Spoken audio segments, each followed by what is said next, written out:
Unsa naman nimo na pod? Ha? Hala. Ikaw jud, ikaw. Ikaw jud ang salaan. Ganong gyud pa man mo na. Ha? May salaan na nga. Mo man ay pamagi sa pagpruning. Pruning sa imong kuan. Mo na pamagi sa Ay, sus, pagpruning. Gipatay nimo na, Tanggalon ni mga gipatay. dahon, paminaw sa. Gipatay nimo na. Mga dahon kay para magpruning. Ay, gipatay nimo na. Sige, Ay, patay. Umanti ka karon. Ikaw na pod ha. Wala kasabot unsay pruning siguro. Asus sama nang pruning. Sama na pruning.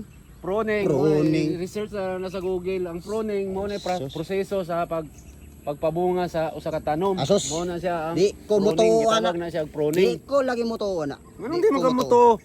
Mo na pamagi labi na kaning mulberry. Mulberry. Ang kaning mulberry mo ni siya kinahanglan i-pruning nimo siya.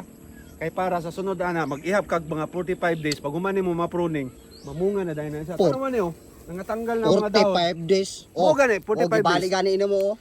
Pali na siya kay di naman kinahanglan.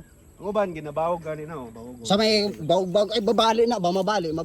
Ang naman siguro ka. Ikaw pwede ra ba? Mabali. Kani di pwede balik. Ayun. Baba na yan.